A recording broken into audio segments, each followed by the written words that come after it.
नमस्कार, स्वागत है आप सभी का दैनिक सवेरा पर। मैं हूं आपके साथ पिंकी थिमान। 24 सितंबर को लेह लद्दाख में भड़की हिंसा के सबसे बड़े आरोपी सोनम वांगचुक इस समय जोधपुर जेल में बंद है। गृह मंत्रालय ने इस हिंसा के लिए सबसे बड़ा जिम्मेदार सोनम वांगचुक को ठहरा है। ऐसे में उनकी पत्नी गीतांजलि आंगमो सोनम वांगचुक का बचाव करने के लिए उतरी हैं। उन्होंने सीआरपीएफ पर बड़े सवाल दागे हैं। सीआरपीएफ से उन्होंने साफ तौर पर पूछा है कि सीआरपीएफ ने अपने ही लोगों पर गोलियां क्यों चलाई हैं और बाकी आरोपों को भी सोनम वांगचुक की पत्नी गीतांजलि आंगमो ने सिरे से खारिज कर दिया है। तो लद्दाख में 24 सितंबर को बड़ी हिंसा भड़की थी, जिसमें 4 लोगों की मौत और 70 से ज़्यादा लोग घायल भी हुए थे। और सोनम वांगचुक की पत्नी गीतांजलि आंगमो ने कहा है कि सोनम का विरोध प्रदर्शन पूरी तरीके से शांतिपूर्ण चल रहा था। 10 दिनों से भी ज़्यादा का समय हो चुका था, इसके बाद भी किसी तरह की कोई हिंसा देखने को नहीं मिली थी। हिंसा के पीछे सीआरपीएफ को ही गीतांजलि आंगमो ने जिम्मेदार ठहराया है।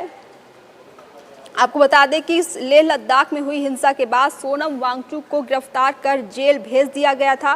गृह मंत्रालय ने पूरी हिंसा का जिम्मेदार वांगचुक को ही ठहराया था। हिंसा को लेकर सोनम पर कई गंभीर आरोप लगे हैं। यही वजह है कि राष्ट्रीय सुरक्षा अधिनियम यानी एनएसए के तहत मुकदमा दर्ज किया गया है। अब इस पूरे मामले पर उनकी पत्नी डॉक्टर गीतांजलि आंगमो ने सफाई पेश की है। इसके साथ ही तमाम आरोपों को सिरे से खारिज किया है। जोधपुर जेल में बंद हैं सोनम वांगचुक और उनकी पत्नी गीतांजलि आंगमो ने उनके खिलाफ पाकिस्तान संबंध और विदेशी फंडिंग के आरोपों को खारिज किया है।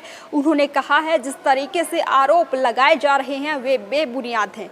पूरी हिंसा के लिए आंगमो ने सीआरपीएफ को जिम्मेदार ठहराया है। इसके साथ ही सवाल खड़ा किया है कि अपने ही लोगों पर क्यों गोलियां चलाई गई।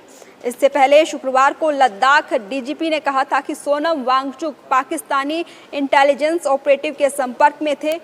इसे पिछले महीने गिरफ्तार किया गया था। अब हम कानूनी रास्ता अपनाएंगे, आंगमो गीतांजलि ने कहा है। सोनम वांगचुक की पत्नी Himalayan institute of alternative learning की सह संस्थापक भी हैं। उन्होंने कहा कि सोनम की गिरफ्तारी के बाद से उन्हें किसी तरह से कोई संपर्क नहीं हो पाया है। आंगमो ने यह भी कहा है वांगचुक को कड़े राष्ट्रीय सुरक्षा कानून के तहत 48 घंटे से ज़्यादा समय तक बिना किसी संपर्क के हिरासत में रखा गया और अब हम इसके लिए कानूनी रास्ता अपनाएंगे।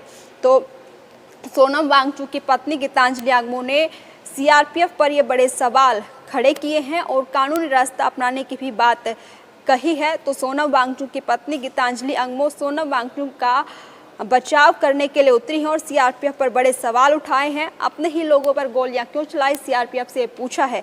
देखना होगा इस मामले में अगला अपडेट क्या आता है।